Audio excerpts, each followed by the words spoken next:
Sedangkan pemirsa, kita akan simak di Jawa Barat. Modar, 5 kali simulasi Pilpres versi poltreking, Anies tak pernah menang sekalipun. Kalah telak mulu nih capres the best. Yusuf Dumdum, sindir habis-habisan.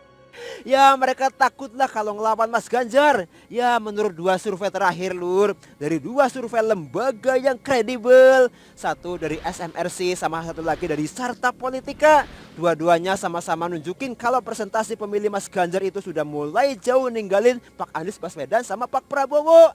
Dan ini membuat menjelaskan juga Anies tidak begitu kuat. Itu untuk menjelaskan meskipun Ganjar belum deklarasi. Kalau Ganjar deklarasi ada kemungkinan potensi untuk semakin naik ya. Apalagi dengan tingkat kepuasan Pak Jokowi cukup tinggi di Jawa Tengah dan Jawa Timur. Kalau kemudian memberikan dukungan kepada Ganjar itu semakin maksimal nanti perolehannya. Meskipun untuk Jawa Timur menurut saya masih mungkin kompetitif. Kalau Jawa Tengah mungkin semakin sulit ya untuk diambil ceruk itu diambil oleh Anies dan memenangkan Jawa Tengah. Misalnya kita bicara misal saja, apa mungkin Anies dan Prabowo menang di Jawa Tengah? Sulit menurut saya, karena itu sudah basisnya Jawa Tengah.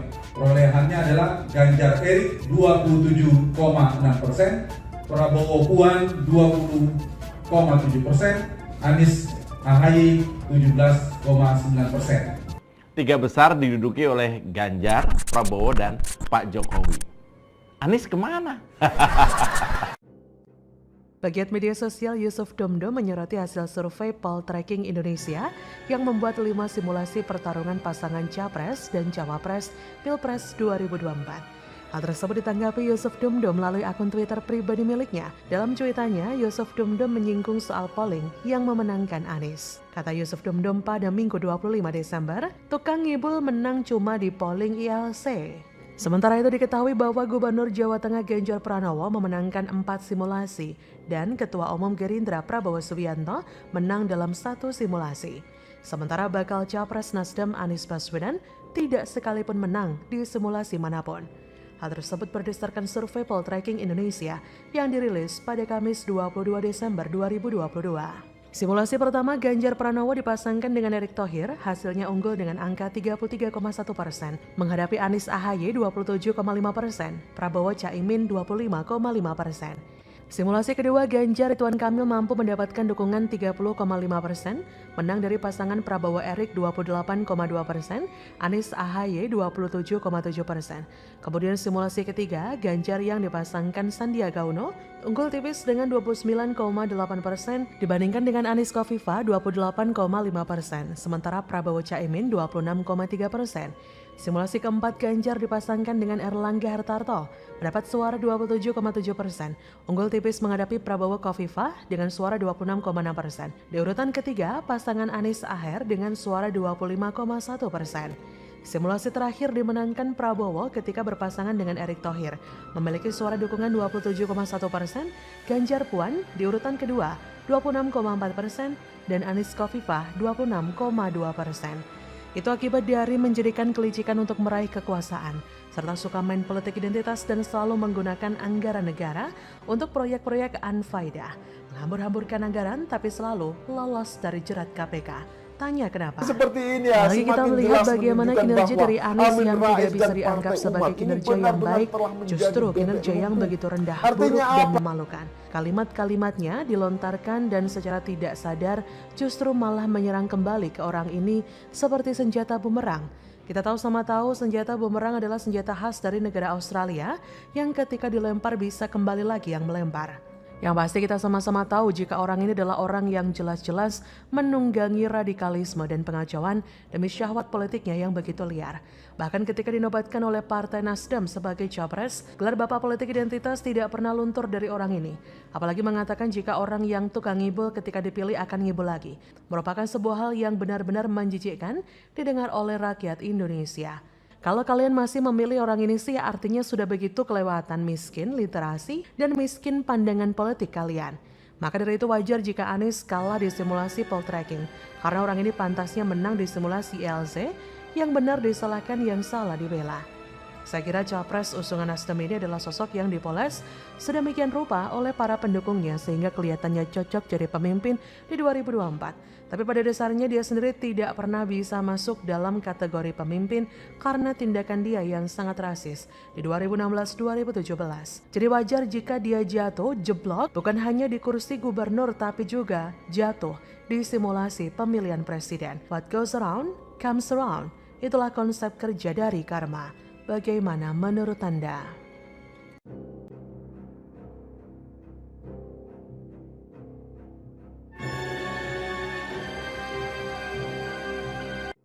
Tolak pengesahan RKUHP, Ketua BEM UI sebut hari ini Indonesia dijajah oleh bangsa sendiri. Lalu mengapa mahasiswa nggak demo soal RUU perampasan aset koruptor yang ditolak DPR? Mana nyali kalian? Jadi saat misalnya semangat RKUHP adalah dekolonialisasi, munculnya pasal-pasal seperti larangan unjuk rasa, pasal penghinaan lembaga negara, itu kemudian tidak sejalan atau bahkan menyimpang dari semangat awal RKUHP yaitu dekolonialisasi dan demokratisasi.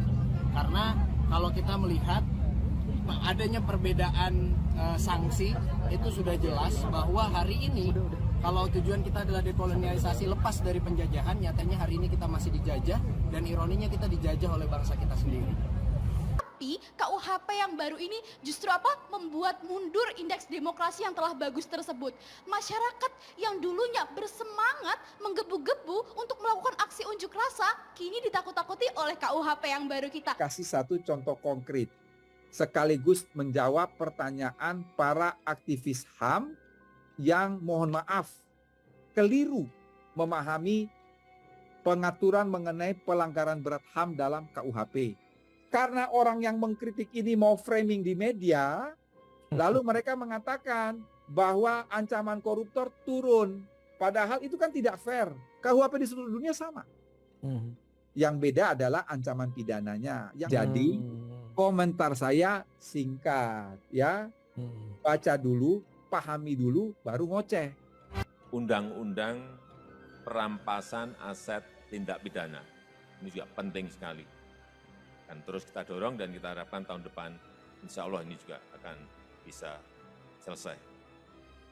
Agar penegakan hukum yang berkeadilan dapat terwujud secara profesional, transparan, dan akuntabel dan untuk meningkatkan kesejahteraan rakyat. Ketua Badan Eksekutif Mahasiswa Universitas Indonesia BEM UI, Bayu Satria, menilai pasal 256 dalam KUHP terbaru yang memuat tentang aturan demonstrasi lebih parah dibanding versi lama. Bayu bahkan menyebutkan sebenarnya tujuan awal dari naskah akademik RKUHP adalah dekolonisasi dan demokratisasi. Namun hal itu tidak tampak dalam KUHP yang baru disahkan, termasuk soal pasal 256. Yang mengkritisi aturan di dalamnya tentang hukuman 6 bulan penjara bagi siapapun yang berdemonstrasi tanpa pemberitahuan. Menurut Bayu, semangat RKUHP tentang dekolonisasi tentu tak muncul dalam KUHP yang baru saja disahkan. Ia menilai hal itu juga terlihat dalam pasal lainnya seperti larangan unjuk rasa hingga penghinaan lembaga negara. Sementara itu Bayu menambahkan pasal 256 menjadi salah satu yang masih ditolak para mahasiswa sampai saat ini. Bayu menuturkan, kalau dilihat dari adanya perbedaan sanksi dan ingin terlepas dari rasa penjajahan, sudah jelas bahwa hari ini tujuan tersebut masih tak terwujud. Menurut Bayu, hari ini Indonesia masihlah dijajah oleh bangsa sendiri. Seperti diketahui pasal 256 RKUHP disebutkan setiap orang yang tanpa pemberitahuan terlebih dahulu kepada pihak berwenang mengadakan pawai, unjuk rasa, atau demonstrasi di jalan umum atau tempat umum yang mengakibatkan terganggunya kepentingan umum, menimbulkan keonaran, atau huru-hara dalam masyarakat dipidana dengan pidana penjara paling lama 6 bulan atau denda paling banyak kategori 2 10 juta rupiah. Sebenarnya gini ya, pasal 256 KUHP ini sebenarnya tidak membatasi atau pelarangan untuk berunjuk rasa, tapi lebih kepada agar ada unsur aman dan damai dalam menyampaikan aspirasi. Coba bayangkan jika demonstrasi tidak ada pemberitahuan dan ada kerusuhan, siapa yang bakal dirugikan? Siapa yang akan bertanggung jawab?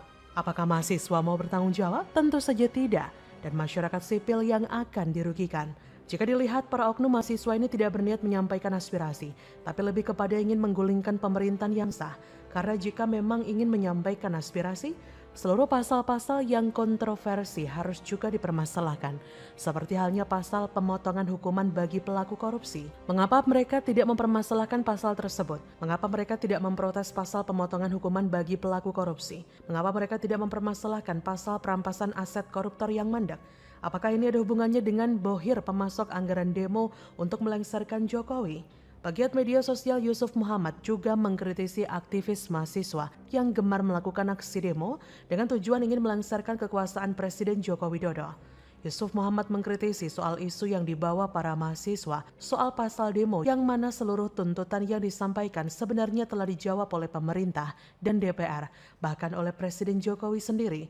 Menurutnya, ketimbang membicarakan sesuatu yang menurutnya sudah tidak relevan, mahasiswa sebaiknya justru mendesak agar Dewan Perwakilan Rakyat untuk segera mengesahkan rancangan undang-undang perampasan aset koruptor yang sudah 1 dekade mandek, tak pernah dibahas secara serius. RUU perampasan aset koruptor memang dicueki oleh DPR dan tidak masuk dalam prolegnas. Padahal hal itu sangat penting dan menjadi dasar untuk memberikan efek jerah pada koruptor. Saya berharap adik-adik mahasiswa bisa mendesak DPR agar bisa segera membahas RUU perampasan aset koruptor. RUU ini jelas berpihak pada rakyat, namun sudah dekade belum jelas nasibnya bagaimana. Pertanyaannya, mengapa mahasiswa ini tidak ada yang konsen dengan hal ini? Padahal mahasiswa kan sering koar-koar soal keberpihakannya pada rakyat. Tapi melihat kasus ini kok mandek, mereka bungkam. Cuma segini toh kualitas mahasiswa yang katanya berpihak pada rakyat? Benar-benar menyedihkan ya. Semoga saja kalian segera sadar diri, berbenah dan mulai berjuang dengan cara yang lebih elegan. Belajar dulu atau minimal lulus dulu deh. Jangan bisanya cuma koar-koar gak jelas. Bagaimana menurut Anda?